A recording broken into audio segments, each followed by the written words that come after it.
Quebra-Cabeça de Sucesso, o mais divertido e desafiador programa de TV e videocast sobre negócios da nossa região. Eu sou a Alessandra Paulino e junto com a Priscila Casagrande a gente vai conduzir aqui um bate-papo leve e divertido para que você forme o seu quebra-cabeça de sucesso. Olá, pessoal, sejam muito bem-vindos. Hoje a gente vai falar sobre o que devemos saber sobre o direito criminal.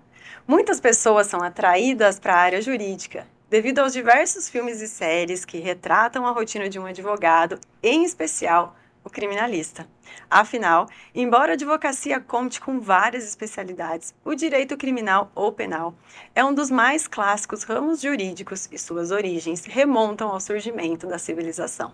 E o especialista em direito criminal, ele atua em diversas áreas ali no âmbito penal. Né? A atuação vai desde investigação até o processo ali do tribunal mesmo, do júri, na defesa do réu e na representação também de vítimas, sejam pessoas físicas ou pessoas jurídicas. Então, o leque de atuação do advogado criminalista é bem fértil. E você já está pensando em 2025 e nas decisões que você precisa tomar? Sabe por que a escolha certa para a escola do seu filho em 2025 é o Colégio Sapiens? Porque eles pensam no melhor para o futuro do seu filho, e principalmente quando a gente fala em material didático. Tanto o ensino infantil, Fundamental 1, o ensino médio e pré-vestibular, eles utilizam o sistema poliedro de ensino.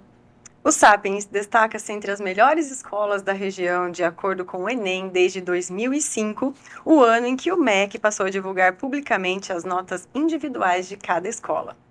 E todas as salas de aula têm estrutura propícia mesmo para os estudos, para o desenvolvimento dos alunos. O colégio mantém laboratórios, as salas diversificadas também para melhor atender os projetos de cada disciplina. E ainda tem o programa Meu Amigo é Sapiens, que tanto o aluno quanto o amigo indicado ganham descontos, para todo mundo ficar bem feliz. Agende uma visita e conheça mais sobre o Colégio Sapiens. Mais informações no www.sapiens.com.br.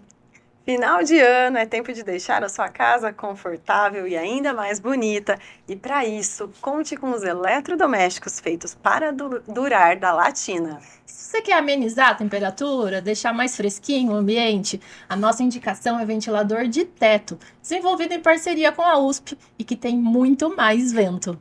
Já se o que você busca é água purificada e na temperatura ideal, conheça os purificadores que possuem maior capacidade de reservatório para água gelada da categoria e o sistema de refrigeração por compressor, igual ao de geladeira. Sem falar na secadora de roupas, que também se torna um aquecedor de ambientes, e da lavadora com saída automática de água, que agora está de volta.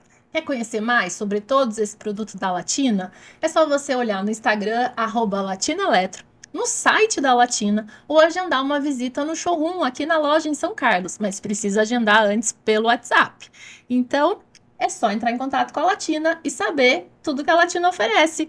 Latina, seu momento, nosso eletro. E você está sabendo do festival Construfest que está acontecendo na Casa Ferro Acabamentos?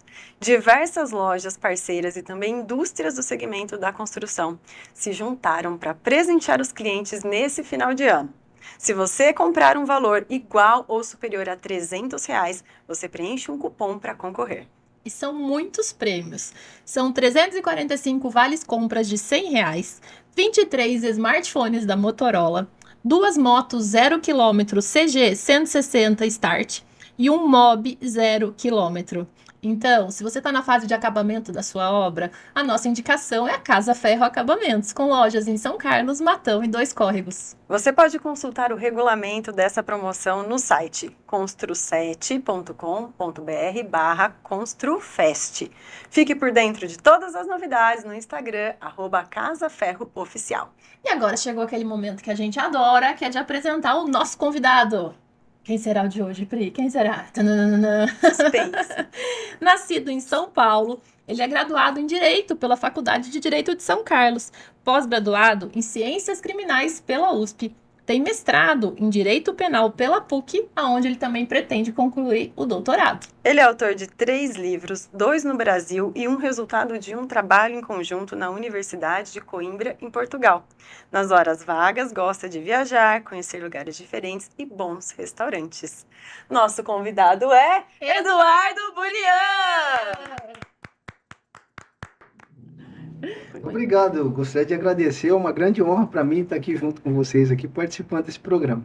A honra é toda nossa. Muito obrigada por ter aceito. Vamos falar da sua infância. Nascido em São Paulo, você passou a infância em São Paulo? Nascido em São Paulo, nessa época o meu pai era delegado de polícia lá, né? Nós nascemos lá, morei em São Paulo até uns 5, 6 anos de idade. E aí, então, logo na sequência, meu pai ingressou no concurso para o Ministério Público e, né, a vontade dele era vir embora para o interior, né? E aí, então, nós viemos, né? Mudamos aí várias vezes, fomos para de São Paulo, fomos para Santos, de Santos fomos para Bebedouro, de Bebedouro fomos para Brotas, São Paulo, e aí, então, de Brotas viemos para São Carlos, onde passamos aí o maior tempo das nossas vidas. Você chegou em São Carlos com quantos anos? Eu cheguei em São Carlos com 13 anos, 12 para 13 anos. Então, o ensino médio ali, o ensino médio, o ensino fundamental ali, você acabou fazendo um ano em cada escola e novos amigos e adaptação. Sim. Ainda fiz a minha 8ª série na Escola Sebastião de Oliveira Rocha. Depois eu fui fazer o colegial no Ângulo, não é? Na época, a nossa querida Sidoca era coordenadora do curso. E aí, então, depois terminei o colegial e a minha disposição, meu propósito, minha vontade era ser médico. Eu já ia falar assim, não, acho que ele quer ser delegado, né? Onde tudo começou, meu pai exato. delegado e Na tal. verdade, Nunca pensou? Eu tinha uma disposição inicial em não dar continuidade àquilo lá, né? E aí, então, eu pensava muito em ser médico.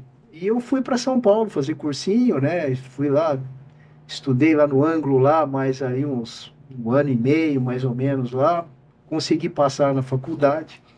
E aí, então, eu falei, olha, pai, passei na faculdade de medicina, que é o meu sonho, né? Eu gostaria muito de fazer o curso, né? Um curso que eu... E aí, meu pai falou assim, mas você tem certeza disso? Você não queria repensar? Né? Você não está muito longe daqui de casa e tal? E foi falando e tal. E nessa época, ele estava dando aula na faculdade de Direito aqui de São Carlos. Na verdade, o que eu penso é que eu não tinha tanta convicção a respeito do curso de medicina como eu imaginei que eu tivesse. Isso ficou mais claro para mim durante a época do próprio cursinho, né? Nas conversas com os amigos, cujos pais eram médicos e tal, mas mesmo assim eu mantive aquele firme propósito e tal. Mas o meu pai, com o jeitinho de convencimento, pessoas, ele acabou me demovendo dessa ideia. Nessa época ele era professor aqui na Faculdade de Direito de São Carlos, né? E aí então ele me disse, olha, eu estou dando aula aqui na Faculdade de São Carlos e tal, você não gostaria de experimentar? Eu falei, mas não tem nada a ver, né? Não tem nada a ver uma coisa com a outra, não é o meu... E no começo eu confesso que eu vim, né, contrariado, não queria. Você não chegou a cursar medicina? Não cheguei a cursar medicina. Eu fiz a matrícula na faculdade, mas eu não cheguei. O mais difícil que é passar no vestibular e entrar, você fez. Exato, eu fiz. Então, eu tenho a minha consciência tranquila, sabe, Alessandra? Todos os malfeitos que eu fiz dali para frente não foram intencionais. Foram consequências de uma proposta, né, que saiu da cabeça do meu pai. Mas, enfim, aí eu comecei a fazer o curso de Direito, eu comecei a gostar, né? Eu sempre gostei de estudar, eu estudava muito. Nessa época, antes de terminar a faculdade, eu já estudava idioma, estudei italiano, estudei alemão, viajei para a Itália, fiquei 2 meses lá, durante a graduação, para estudar o idioma mesmo, né? E... Essa questão do estudo, ela é fantástica nesse ponto, porque ela te leva para lugares que você nunca pensou que você fosse na sua vida, né? Isso é mágico, eu acho muito bacana isso daí. Eu terminei a faculdade e aí então depois eu... Deixa eu só fazer uma interrupção, assim, porque tem muita gente que fica nessa transição de carreira. De medicina para direito, de odonto para engenharia, e assim, as pessoas ficam... depois você não se arrepende? Em algum momento você pensou, deveria ter feito medicina? Ali na faculdade você nasci para ser advogado? Como é que foi essa mudança, assim, de verdade no interior, assim, quando deitava no travesseiro? Tinha dúvida? Como é que era isso? Na verdade, eu acho que é uma decisão muito importante das nossas vidas, que ela é tomada no momento em que a gente não tem o amadurecimento necessário para escolher o que a gente quer de verdade. Talvez, né, repensando hoje, talvez eu fosse fazer alguma outra coisa, né? Tenho amigos aí que estavam terminando o curso de medicina e foram fazer letras, né, em São Paulo. Então, de um modo geral, eu acho que é uma decisão que a gente tem que tomar, mas no momento das nossas vidas onde nós não estamos preparados para tanto. E aí então ficam aquelas dúvidas, né? Puxa, fiz isso, mas eu deveria estar fazendo aquilo. Vou fazer isso porque meus pais, né, sugeriram que eu fizesse, ou queria fazer isso, mas meu pai não quer que eu faça isso, ele quer que eu faça aquilo. Então, na verdade, a gente não tem uma opinião formada para chegar e falar, eu não quero fazer isso, quero fazer isso, né? E aí, então, fica essa angústia e essas dúvidas, né, que realmente são normais, né? O que eu posso dizer no meu caso é que, no final das contas, eu acabei gostando muito do curso de Direito. Eu estudava muito durante a época da faculdade. Eu terminei a faculdade, aí, então, inicialmente eu pensei em fazer concurso, né? Fiz concurso para o Ministério Público, mas eu comecei a enxergar aí de verdade que eu não tinha nenhum interesse em concurso. Quer para delegado, quer para promotor, quer para juiz de direito, não era a minha Mas praia. por quê? Porque eu não tinha vocação para acusar, Hum. porque eu não tinha vocação para punir, porque eu não tinha vocação para apontar o dedo e falar você é culpado por isso, ou você é culpado por aquilo. Não, na minha visão, na minha concepção de vida, não cabe a mim julgar as pessoas. Isso foi Embora uma coisa que isso você foi teve uma certeza logo de logo cara. de cara. Isso foi muito pontual para mim e dessa vez meu pai não conseguiu, né, me demover dessa ideia, apesar da insistência. Eu falei não, não é para mim isso daqui, eu não quero. Mas a insistência dessa parte de concurso é mais para você ter uma estabilidade e uma segurança. Exato, exato. Quando o pai insiste, né? Muita gente vai para a área do concurso, não só no curso de direito, mas em tantos Uhum. outros cursos, né? Engenharia, A própria odonto, medicina. porque, né? Para exercer o magistério ou por conta da estabilidade financeira que esses cargos proporcionam, né? Mas de verdade, às vezes a pessoa acaba escolhendo, né, esse caminho, mas não era aquilo que ela queria para Uhum. ela.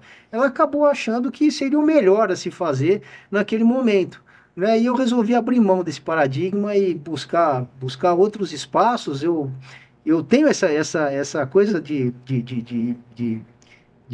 buscar mesmo, né? De meio de empresário, meio de querer fazer o meu negócio do jeito que eu quero, Empreendedor. sem regras. Eu gosto disso, eu me Uma interessa. motivação interna, né? Exato, é. E aí então eu falei, puxa, por que não montar o meu escritório de advocacia e a partir daí eu vou promover as minhas defesas que me interessam de acordo com o meu juízo de valor. E aí então eu comecei lá atrás, né? E eu acredito que ao longo desses anos aí eu tenha obtido êxito nas minhas demandas, né? Tenho conseguido bons resultados, o escritório tem conseguido bons resultados e eu fico muito satisfeito por isso, né? Não porque eu acredito que eu tenha méritos para isso, mas eu acredito que eu tenho conseguido buscar efetivamente a justiça nos processos em que nós promovemos. O advogado não faz mágica. Do outro lado da banca existem delegados de polícia, promotores de justiça, juízes de direito, policiais civis e militares, enfim, existe todo um aparato estatal para fazer justiça, de acordo com a visão da acusação, de acordo com a visão do Estado. Para aquele que está sendo acusado de uma determinada prática criminosa, existe apenas a figura do advogado.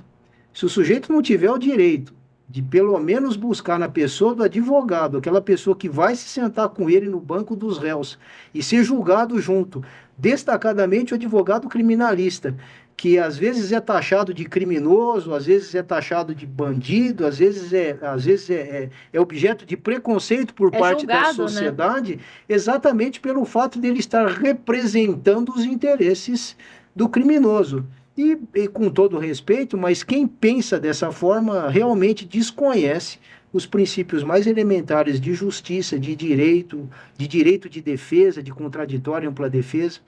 Eu sempre digo o seguinte, que enquanto o problema está na casa do vizinho, está tudo muito bem, obrigado. Mas acontece que, a partir do momento em que uma pessoa que é conhecida da gente, um parente, um amigo querido, está passando por essa situação, aí a gente começa a enxergar com os outros olhos, né? A gente, puxa, não era tão assim, não precisava ter sido desse jeito, não precisava ter acusado ele de forma tão pesada, né?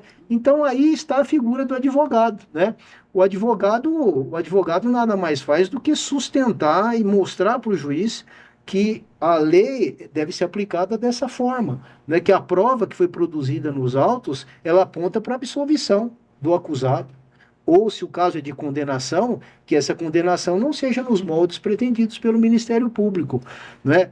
Tanto o Ministério Público quanto a Defesa, né, se vocês me permitem, eles buscam, de acordo com o paradigma deles, o que é melhor, qual é o melhor resultado para o processo. Às vezes o que o Ministério Público pretende não corresponde ao que deve ser de fato. Não se faz justiça dessa forma, né? De um modo geral, o nosso proselitismo é o mesmo. Os argumentos que nós expendemos em abono das teses jurídicas que nós sustentamos, eles partem das mesmas bases jurídicas e filosóficas. Agora, cada um, então, a partir daí, vai buscar qual é o melhor caminho a ser tomado. O Ministério Público, representando o Estado a acusação, vai buscar a condenação do acusado. O advogado de defesa vai buscar, de acordo com a prova que foi produzida e a lei posta, não é mostrar para o juiz que não é bem assim do jeito que pretende o Ministério Público. E nós vivemos nesse contraditório, nessa dialética na busca jurídica, do equilíbrio. né? Na busca do equilíbrio. Você comentou sobre o escritório. Logo que você graduou, você já abriu seu escritório? Qual foi o tempo disso acontecer? No começo, o meu pai já estava aposentado, ele já dava aula na faculdade, né? E aí então primeiro nós alugamos um pequeno espaço, ficava ali perto do Fórum Criminal. E aí, então, nós começamos a atuar ali de uma forma menor, uma forma mais tímida, né? Estávamos começando. O meu pai, a vida inteira, se dedicou ao funcionalismo público, então não tem essa mesma visão empreendedora, né? Que eu imagino que eu tenho, que eu sempre tive, que é uma coisa que é forte em mim e que eu realmente busco isso. Portanto, eu não saberia viver dentro do funcionalismo público, né? E aí, então, nós começamos a trabalhar dessa forma, de uma forma menor. E com o tempo, nessa época, o meu pai trabalhava em sociedade com um outro advogado, que era um juiz aposentado daqui de São Carlos, posso até dizer o nome, doutor Antero Licioto, que é um grande nome do direito civil daqui da cidade, da região, foi um grande magistrado.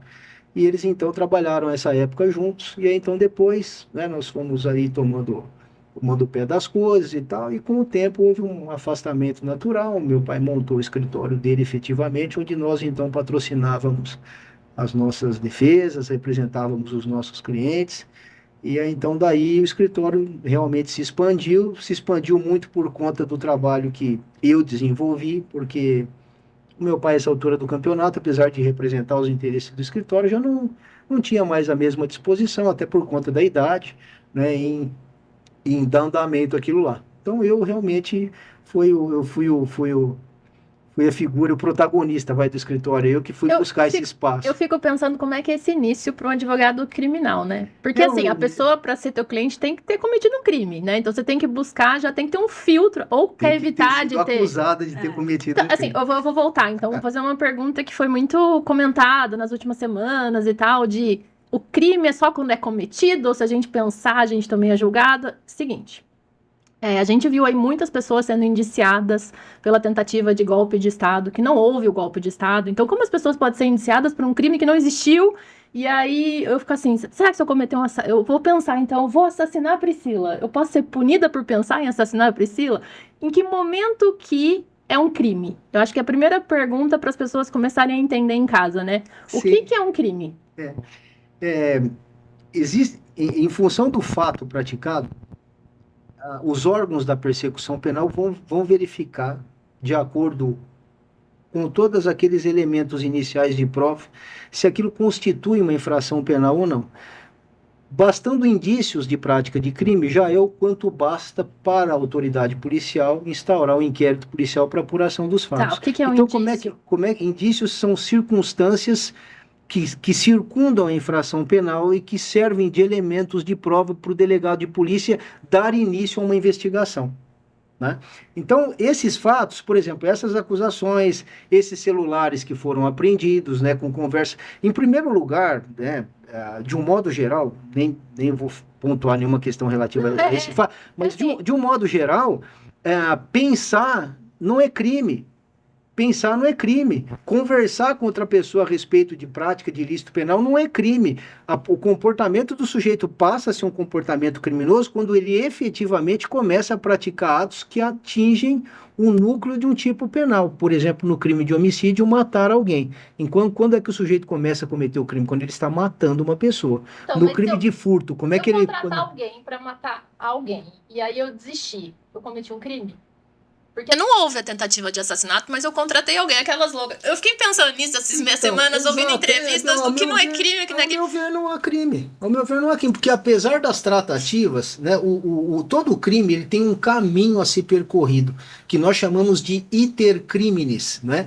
Então são os atos preparatórios, né? Então a pessoa primeiro idealiza a prática do crime na mente dela, e aí já dizem os latinos que pensiero não paga gabela. Quer dizer, pensar não representa nada penalmente falando, né? Tá. E aí então depois passamos para a fase de execução, e aí então na fase de execução, onde o sujeito começa efetivamente a atacar um bem jurídico, por exemplo, a matar uma pessoa, a subtrair coisa alheia móvel, aí então ele começa a cometer o crime.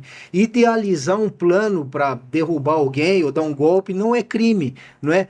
Existe, a mim me parece que existe um conteúdo de ordem política aí que está interferindo na questão da apuração dessa situação, né? Agora, a fase da investigação, de um modo geral, né? Eu vou tentar ser o menos juridiquês possível, viu, Alessandra? É difícil para advogar. Para quem está assistindo. Sim. Toda apuração de um crime, ele passa por duas fases. A fase inicial de investigação, que corre na delegacia de polícia, pelo delegado de polícia, e aí então depois que o delegado termina a apuração, ele encaminha os documentos, o processo para o promotor de justiça. E aí então o promotor de justiça vai oferecer denúncia contra alguém.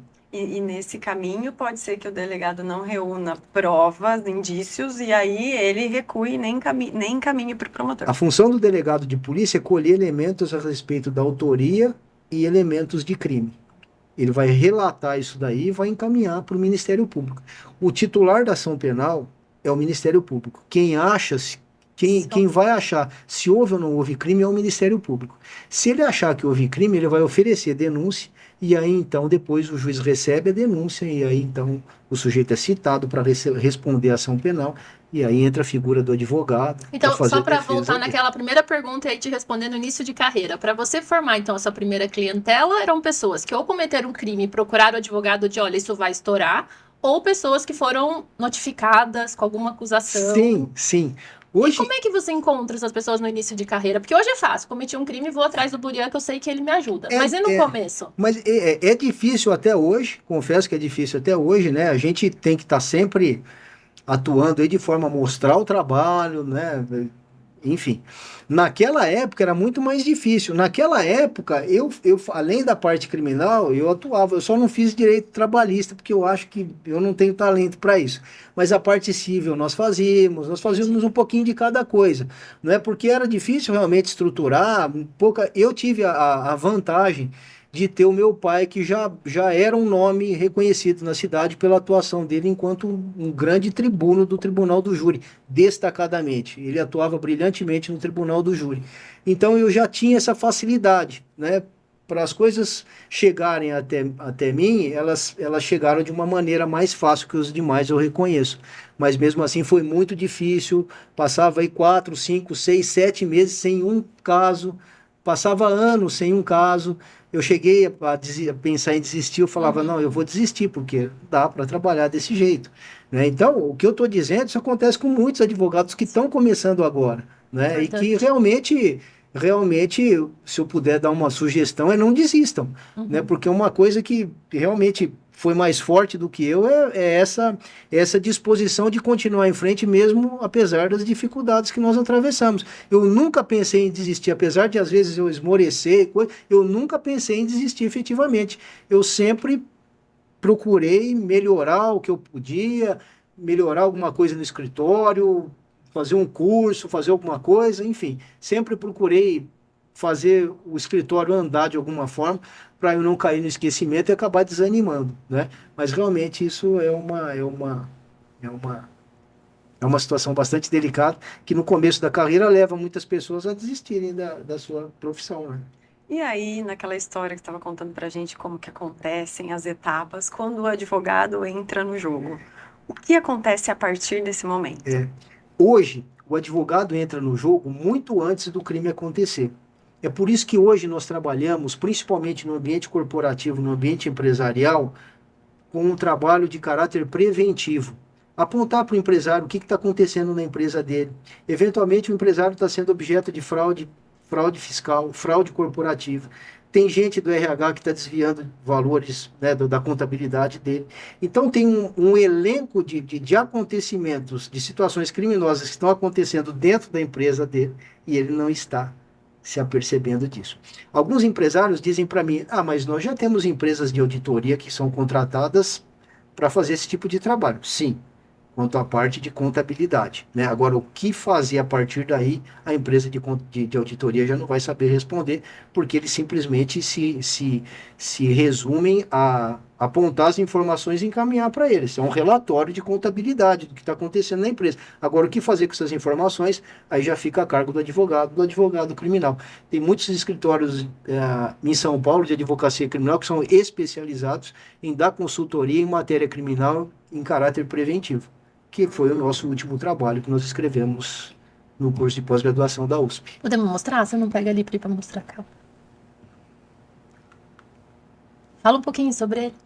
É um trabalho aí que foi resultado aí do nosso curso de especialização na Universidade de São Paulo, campus de Ribeirão Preto, né? E, na verdade, a busca era realmente para discutir essa questão, né, das ações neutras e os seus reflexos no ambiente corporativo. Quer dizer, a partir de quando o empresário ele passa a ter responsabilidade penal sobre, por exemplo, um acidente ambiental. Ou, por exemplo, uma estrutura da empresa que caiu e matou várias pessoas. Por isso que eu digo, vejam vocês que quando a gente pensa em crime, a gente não está se referindo àquelas pessoas que são as pessoas preferidas pela justiça criminal. Hoje em dia, a gente está falando, quando a gente fala em crime, a gente fala em um universo assim, né, muito maior de situações, né? Dentre elas a pessoa do empresário. Então um professor na Espanha, que é o professor Antônio Garcia Pablos de Molina, que ele diz o seguinte: o crime, ele é um acontecimento social, entre aspas, normal. Ele nasce na sociedade, e na própria sociedade ele deve encontrar os mecanismos de solução. Então, hoje em dia, para o empresário ser apontado, por exemplo, por prática de crime de lavagem de dinheiro, organização criminosa, ou crime contra a ordem tributária, é muito fácil. Né? Hoje em dia, aliás, o direito penal deixou de perseguir aquelas pessoas que cometem crimes comuns, lesões corporais, homicídio e tal, para começar a perseguir a pessoa do empresário. Né? Os órgãos de inteligência financeira, o COAF, as unidades de inteligência financeira, estão monitorando as atividades dos empresários e, eventualmente, eles passam a responder por crime fiscal. Cada vez mais a gente vê notícias sobre isso também. Exato. Então, as modalidades de fraude, as modalidades de lavagem de dinheiro são cada vez mais sofisticadas, mais apuradas. E esses órgãos aí estão investigando pessoas, né? E, de repente, aí acabam aí se vendo na situação aí de responder um inquérito policial, uma ação penal, tem a sua casa invadida pela polícia, né? Sem mandado às vezes. Então, são todas essas questões aí que se colocam.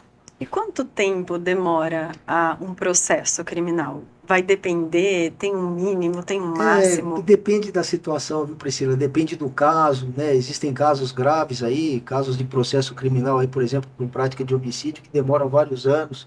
Né, os crimes fiscais, os crimes empresariais, eles são julgados de uma forma mais rápida, né? Porque os empresários têm condições aí de constituir escritórios de advocacia e têm condições aí de buscar aí uma defesa efetiva, então o processo corre mais rápido, as decisões são mais rápidas. Quando a gente fala em crime, na nossa cabeça, já vem séries, filmes, sempre tem um tribunal, tem um juiz, alguém acusando, alguém defendendo, o júri, né? Pra gente é uma imagem, assim, fictícia, novela, né? Exato. E é uma realidade de vocês. É uma realidade. Eu já tive a oportunidade de ser chamada para ser júri, então eu já consegui ver os bastidores, mas eu queria que você contasse um pouquinho para quem tá assistindo, como é um dia do tribunal? O que acontece? Como é quem chega, quem faz o quê? Bem resumidamente, para as pessoas entenderem o que acontece ali dentro. E primeiro, né, para ter um tribunal tem que ter tido um crime contra a vida. É esse que forma o júri. Tentado, né, compete ao tribunal do júri o julgamento dos crimes dolosos contra a vida, portanto, homicídio culposo, lesões corporais culposas estão fora. Culposo é quando não há intenção. Quando não há intenção. É o contrário. Quando não há intenção. Eu já acho que chegamos a discutir isso daí em uma ocasião, né? Quando eu falo em dolo, eu falo em intenção de ou causar lesões corporais ou de matar. Quando eu falo em culpa, quando o sujeito, por exemplo, comete lesões corporais no trânsito, né? Derruba uma moto, por exemplo, machuca uma pessoa, ele não agiu de forma intencional, ele agiu de forma culposa, mas é uma culpa em sentido estrito. É uma culpa cujas modalidades são imprudência, negligência ou imperícia. Então, o sujeito, por exemplo, que de forma imprudente dirige o carro e atropela um motociclista, ele acaba respondendo por lesões corporais culposas na direção do veículo automotor. Agora, quando eu falo em dolo, eu falo na intenção do sujeito em causar determinado resultado, né? Tá. E aí, então, o leque de possibilidades é muito grande, né? Até médicos aí acabam respondendo aí por prática de ilícito penal, né? E, às vezes as pessoas me perguntam, e aí eu respondo, que as pessoas que nos procuram, né, são pessoas que estão no nosso meio social, né? São empresários, são médicos, são engenheiros, Então, são eu pessoas falo... que fazem cálculos de engenharia equivocados e acabam causando um resultado danoso na empresa. Não é alguém que está São essas- planejando um crime. Não é alguém que está planejando um É crime. isso. E não é ninguém da periferia. Apesar das pessoas da periferia também serem merecedoras e devem ser tratadas com o mesmo respeito até que se prove a culpa delas. Até que se prove. Porque antes disso, ninguém pode ser apontado como criminoso. Só depois que ele for devidamente condenado, garantido o direito de contraditório e ampla defesa, então ele pode ser considerado culpado. Outro ponto, outro aspecto da questão aí que realmente chama a atenção, hoje em dia, é a divulgação pela imprensa de fatos criminosos que não ocorreram da forma tal qual ela foi Eu descrita. perguntei do fórum do júri, porque você ficou muito conhecido recentemente por grandes casos, que foram até, né, cobertura da Globo local aqui e tudo mais, e que a gente pôde ver você ali em ação, né? Por isso que eu perguntei de como é que são os bastidores disso. Sim, realmente é interessante. O direito, de todas as áreas do direito, eu sou suspeito para falar, mas de qualquer forma, de todas as áreas do direito, o direito penal é o que mais chama atenção, porque ele provoca realmente essa comoção social, esse clamor público, essa curiosidade das pessoas em saber o que aconteceu, como é que foi, quem bateu em quem agrediu quem, né, quem ofendeu quem. Então, tudo isso daí desperta a atenção, né, da sociedade. E aí, então, o direito penal realmente ele se destaca. Agora, eu não posso deixar de dizer que, infelizmente, esse dado é um dado que realmente interfere no processo, que é a divulgação equivocada, para não dizer maldosa, de informações a respeito de um processo que não corresponde à realidade dos fatos. Aí depois chega na hora lá, a pessoa é absolvida, todo mundo fica assim, poxa vida, mas esse sujeito fez isso, fez aquilo, mas quem falou isso daí? Onde é que vocês obteram essas informações? Porque essas informações, elas constam dos autos do processo. E a imprensa não tem acesso a essas informações. Ou tem acesso de ouvir falar, ouviu uma ou duas páginas do processo. O processo é uma coisa complexa que deve ser devidamente estudada, analisada, apreciada.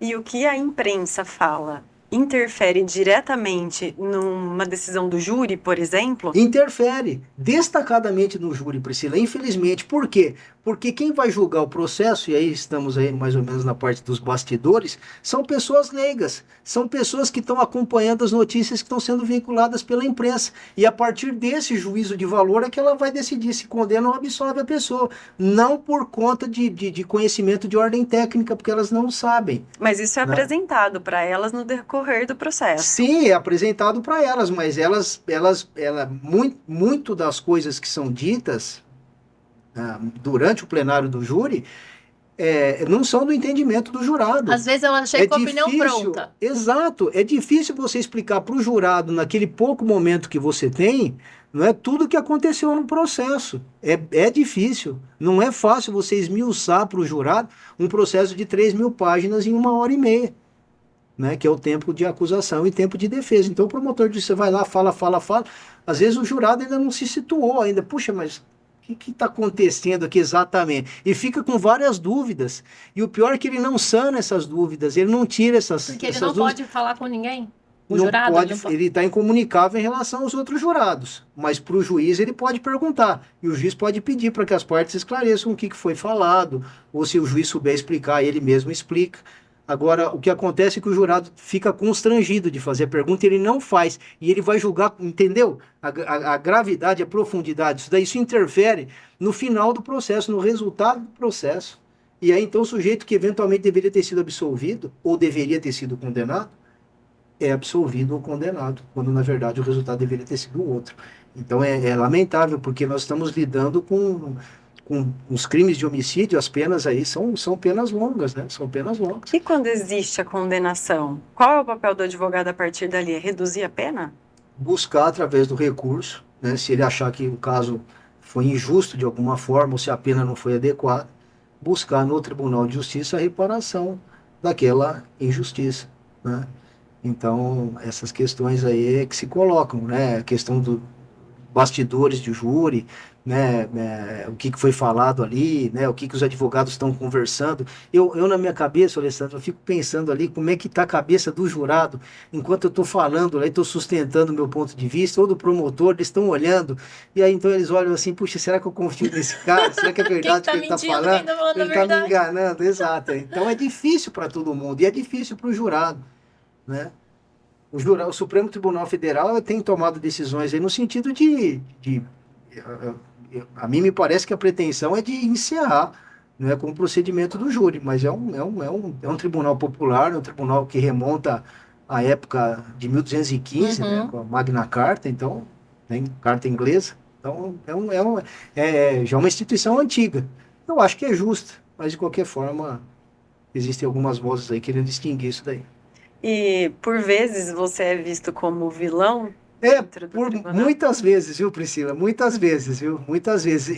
Sinceramente, eu fico satisfeito com o resultado, porque, de qualquer forma, o que nós buscamos efetivamente é a realização de justiça.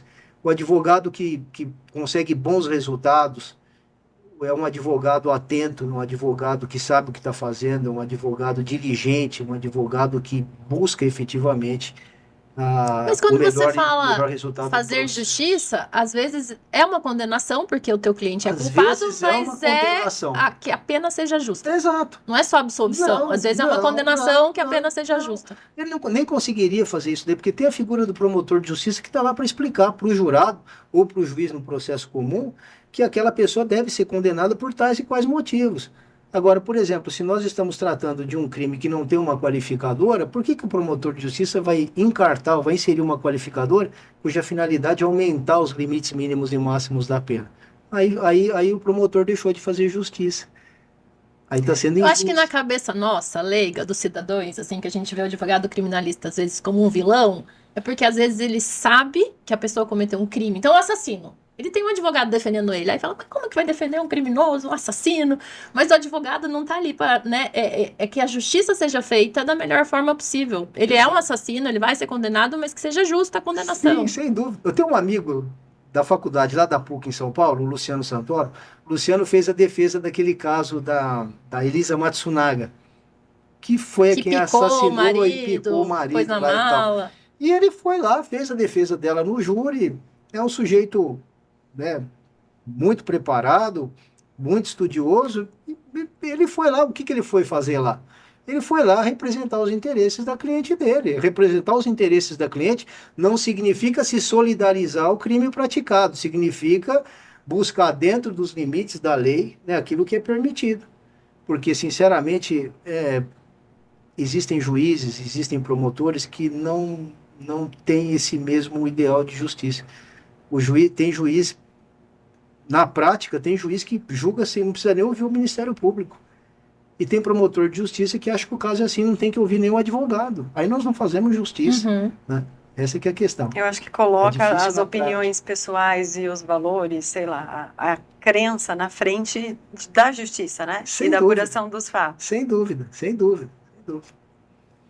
Quando a gente fala em preventivo para as empresas, como você falou, e para a pessoa física, o que a gente tem que saber sobre o direito penal? Eu acho que a pessoa física ela não tem que se preocupar muito com essa questão, sabe, Alessandra? Agora, por exemplo, se uma pessoa recebe uma convocação da delegacia de polícia para comparecer lá, não é para tomar um café, tá certo? Então, vá acompanhado de advogado, porque depois o prejuízo é grande. Eu tenho notado aí, às vezes as pessoas procuram a gente, já encerrou a fase de inquérito policial, e a pessoa foi lá, foi uma, foi duas, foi três, sem advogado, e aquilo causou um prejuízo enorme para ela. Ah, mas ele me falou que eu não estou sendo investigado de nada, né? Não é bem assim. Professores da USP, professores da Universidade Federal, que eventualmente eu acompanho na delegacia da Polícia Federal em Araraquara, por uma série de motivos. Deixa eu contar uma. Tô em casa, tomando banho, enrolada na toalha, assim, pó, pó, pó na minha porta. Pó, pó, pó na minha porta. Aí eu falei, nossa, quem será que é, né? A gente mora em condomínio fechado, não tô com o interfone. Juro, eu botei uma roupa desse molhada, abri a porta, Polícia Federal. Aí na hora eu fiz, o que que eu fiz? Meu Deus, o que que eu fiz? Peraí, deixa eu lembrar o que que eu fiz. Eu fiz alguma coisa errada. Luiz Fernando, tá aí? Aí eu, ai, não fui eu, graças a Deus, obrigado, senhor. Porque ele é professor do UFSCar e estavam usando o nome pra cometer um crime na Bahia. E ele teve que ir lá em Araraquara depois, aí viu que era um outro cara, outra foto, tudo. Mas eu passei por essa emoção da polícia bater na minha porta. É horrível. Se sentiu na série da TV. Eu achei que era eu. O que que eu fiz? O que que eu fiz? Peraí, o que que eu fiz? É complicado, é bem difícil. Mas voltando sobre o aspecto do empreendedorismo, da questão da profissão, seja advogado, seja um dentista, seja um engenheiro, eu acho que não pode nos faltar a vontade de vencer, a disciplina para isso, a busca incessante por isso daí, porque esses fatores realmente colocam aquelas pessoas que realmente desejam chegar na frente. Porque se a gente não for movido por isso daí, a gente não consegue chegar em nenhum lugar, Então, em nenhuma você me deu a profissão, deixa viu, agora. Alessandra? Você me deu a deixa agora. Falando nesses fatores, eu vou te pedir para escolher então 3 desses fatores que estão sobre a mesa, representados em peças de quebra-cabeça, que fizeram mais sentido para tua vitória, para o teu sucesso até aqui. A gente vai dar uns recadinhos e aí a gente volta a saber quais 3 peças você escolheu. Pode mexer, pode fazer bagunça, pode puxar as 3 peças aí. Gente, o Natal está chegando e você já sabe onde garantir os melhores presentes para os homens da sua família, amigos e até para o seu amigo secreto? Ah, na High Steel, aqui em São Carlos, ficou fácil. São mais de 50 anos, especialista em moda masculina e já reconhecida, né, pela qualidade e por todo o estilo que a marca oferece. E lá você vai encontrar desde lembrança até um presente super especial. E se você está sem tempo de ir até a loja, você pode entrar em contato pelo WhatsApp, que eles entregam o presente pronto para você. Basta chamar no 992327384 e pronto. Praticidade e ótimo atendimento para você. E aí, para mais informações, você pode conferir aqui no QR Code que está aparecendo ou nas redes sociais, @Raistil São Carlos Oficial. Raistil, a evolução do poder de se vestir bem. Há mais de 35 anos, a Trasgás é referência no mercado na distribuição de GLP, o gás liquefeito de petróleo, também conhecido como gás de cozinha. Presente em vários municípios do estado de São Paulo, a Trasgás está na região metropolitana de Campinas, Piracicaba, Araraquara e São Carlos e atende milhares de clientes, desde pessoas físicas, empresários, né, para fazer a diferença mesmo na vida das pessoas. Para sua casa ou na sua empresa, peça o gás da maior empresa de distribuição da nossa região, garanta segurança e qualidade nos processos que envolvem o GLP. A entrega é super rápida e você pode pedir pelo telefone fixo ou pelo WhatsApp. Acesse o QR Code na tela ou o Instagram, @TrasGásSãoCarlos, para falar com os atendentes, realizar seu pedido e receber com toda a segurança. E nessa época do ano, presentear é um assunto que está muito em alta. Quando a gente fala em presentear, não é só a sua família e o seu amigo secreto. É presentear também as pessoas que fizeram algo por você, que você sente gratidão e quer retribuir agora no final do ano. Essas pessoas merecem reconhecimento, afinal, a atitude delas vale ouro para você, não foi? E para aquelas pessoas que são apaixonadas por carne e por churrasco, a gente tem uma sugestão. Os cortes da linha ouro da Boutique da Carne Siltomac. Atitudes que valem muito devem ser presenteadas com corte ouro. E aí a gente está falando de suculência, maciez e garantia de sabor. Aí você já sabe, né? Que é na Siltomac. E comprando, qualquer compra que você fizer lá, você acumula pontos no programa de fidelidade. Então entre em contato ou faça uma visita até a loja aqui em São Carlos, na saída para Descalvado. Eu vou ganhar um corte ouro. Será que a gente vai trocar? Será? Eu acho que eu mereci um diamante. Boa, Lê. as suas peças. Pedir para você mostrar a primeira para a câmera e explicar o porquê. Não precisa ser na ordem de importância, não. Eu acho que primeiro é disciplina. Eu acho que em tudo na vida, se a gente não fizer com muita disciplina, com muito amor, para ser bem sucedido, com muito empreendedorismo, a gente não consegue chegar a lugar nenhum. Não é? Desses três valores que eu apresento, uma coisa que um deles que me inspirou muito, que eu busquei justamente na pessoa do meu pai, que é muita disciplina. Apesar de todas as adversidades que ele passou na vida, ele sempre me inspirou demais pela resiliência, pela firmeza de propósito, por ter perdido os pais muito criança, sabe, Alessandra? E ele, mesmo sozinho, mesmo tendo todas as oportunidades para não ser ninguém na vida, ele foi buscar, com muita força espiritual, eu acredito, um espaço melhor para a vida dele. Será que seu pai aceitaria dar uma entrevista pra gente? Eu tenho. Você podia trabalhar lá pra gente. Sim, acredito que sim. Possível futuro nosso convidado. Além da disciplina, com muito amor. Né? Se a gente não ama aquilo que a gente faz, a gente não vai ser bem sucedido naquilo. Isso é uma questão de tempo, uma hora cansa. Mas se a gente faz aquilo com muito amor, com muita dedicação, com muita fé em Deus, a gente acaba atingindo as finalidades. E né? como é que você não se abala sendo visto como vilão em muitas vezes? Mantenha a disciplina e o amor, Exato. apesar de tudo.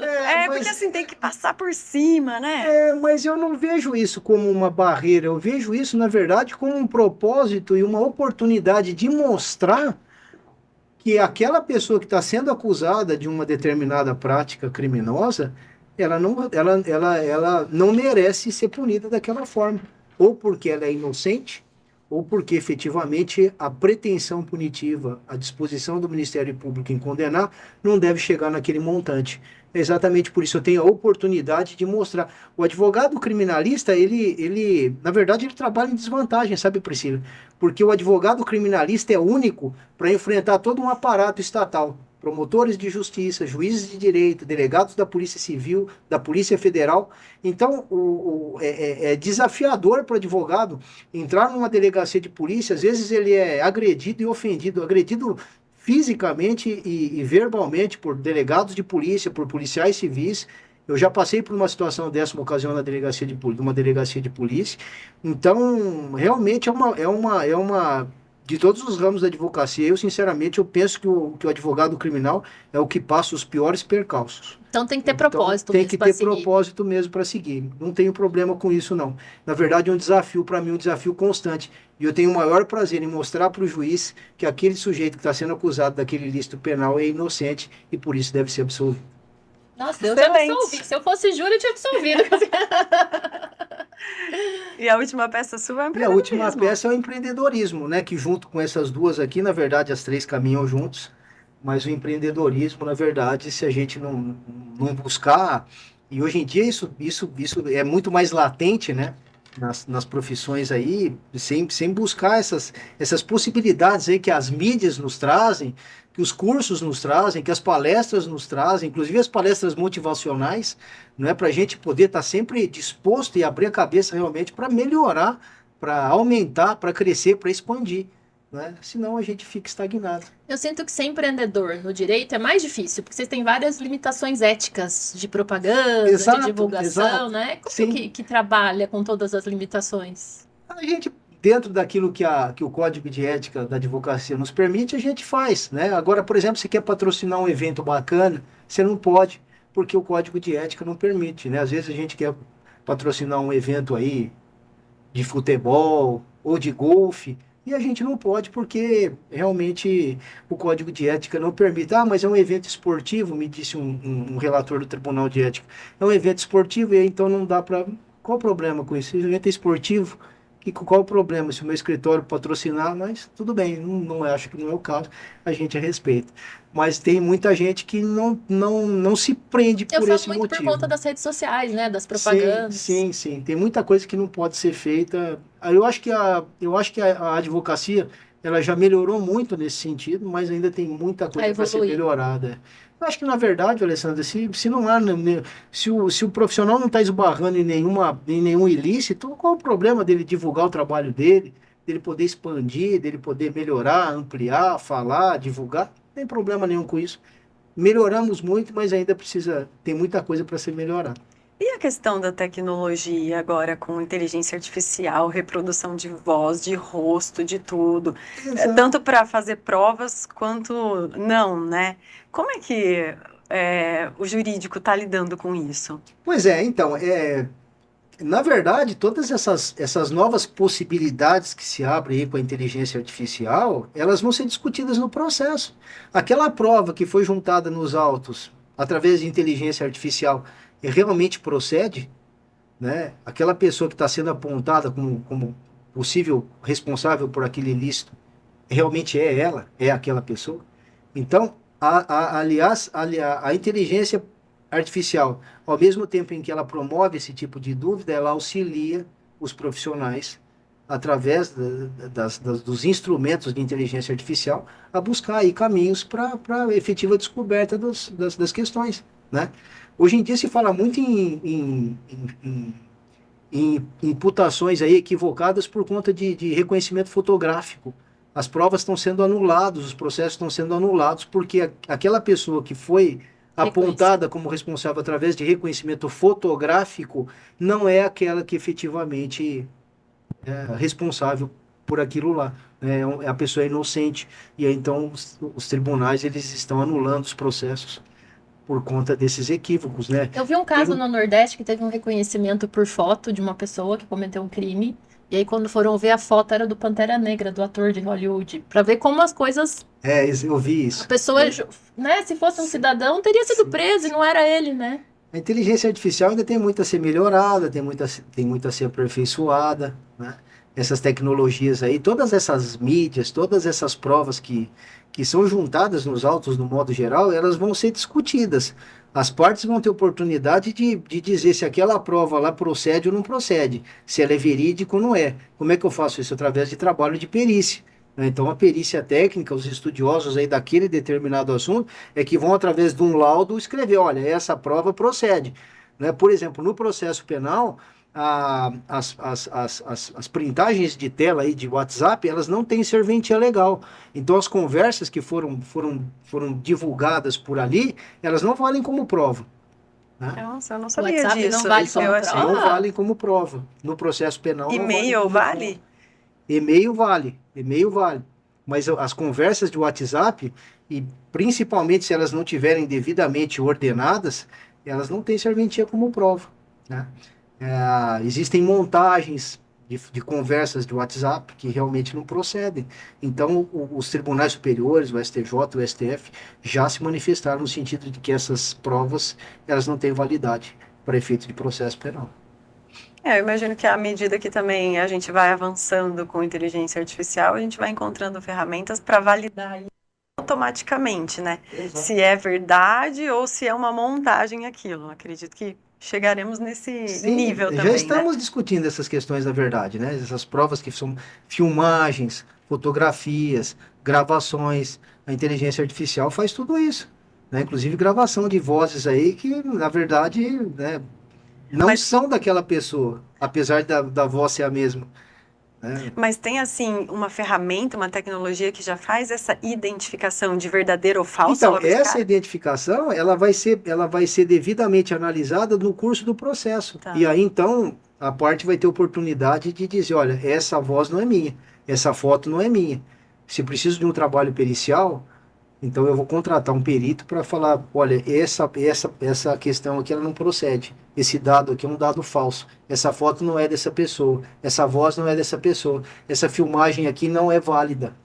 Né? Então, todas essas questões que vão ser oportunizadas no processo. É por isso que eu digo, Alessandra, que as pessoas, elas precisam, antes de serem julgadas e condenadas, elas precisam ter a oportunidade de se defender através de um profissional habilitado. Eu fico pensando assim, que o advogado criminal não tem tanta atualização como em outros setores, que tem lei mudando o tempo inteiro.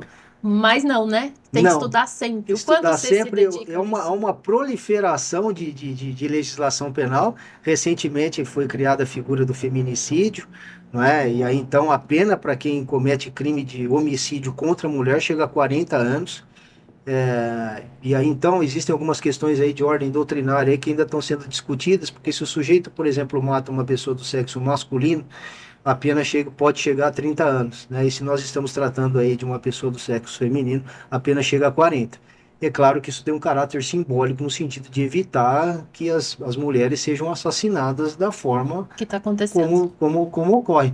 Mas existe um critério aí de algumas balizas, inclusive constitucionais, que diz que todos são iguais perante a lei. Se todos são iguais perante a lei, homens e mulheres são iguais perante a lei. Se homens e mulheres são iguais perante a lei, não dá para estabelecer uma pena para um caso e uma pena para o outro. Mas isso ainda está sendo objeto de discussão, já tem lei sobre isso, né? Como é difícil, né? Por isso que Como é eu gosto difícil. tanto da engenharia, que Exato, 2 mais pois 2 é, são são 4, sempre né? quatro. No direito, Até 2 que mais você- 2 nunca é 4. Até que você coloca o advogado na história, porque Aí vai mudar tudo, né? aí pode ser que aquele 4 não seja bem um 4, né? Que tem um 0 na frente, ou à direita ou à esquerda, enfim. Ai, obrigada pela aula, viu? Foi um prazer ter Eu é que você aqui agradeço. esclarecer um pouco pra gente sobre esse mundo, né, do advogado criminalista. Puxa, eu fico muito honrado mais uma vez aí pelo convite, Alessandro. Eu agradeço muito, Priscila também da mesma forma. Fiquei muito satisfeito aí de poder ter participado aí com vocês. E não esquece de falar com o seu pai, ver se ele aceita vir dar uma entrevista pra gente, porque ele tem uma história linda pra contar Tem também, mesmo. né? Eu sou suspeito para falar que eu sou fã dele. Então você vai lá em nosso nome, argumenta com o poder de convencimento de um advogado e vamos ver o resultado disso. Eu falo sim. Muito obrigado. Obrigada a você também que acompanha a gente. Toda quinta-feira, às 20h30, tem episódio inédito. É um prazer ter você conosco. Não esquece de ir lá no YouTube, no Spotify, também deixar o seu like. Lembra que o @ é Quebra-Cabeça do Sucesso. E no Instagram a gente tem os melhores momentos de cada entrevista, mas vale a pena conferir o episódio completo nas redes sociais. Então vai lá, o celular tá aí pertinho, porque a gente não fica mais longe do nosso celular, né? Ele tá no mínimo 1 metro de distância. Já acha seu celular aí, já digita lá, Quebra-Cabeça do Sucesso, tudo junto, em todas as plataformas que a Pri falou, já segue, acompanha, sempre tem novidade pra vocês, que a gente traz aqui histórias pra compartilhar, inspirações mesmo, pra que você busque o seu quebra-cabeça de sucesso, né? Então, até a próxima peça do nosso quebra-cabeça.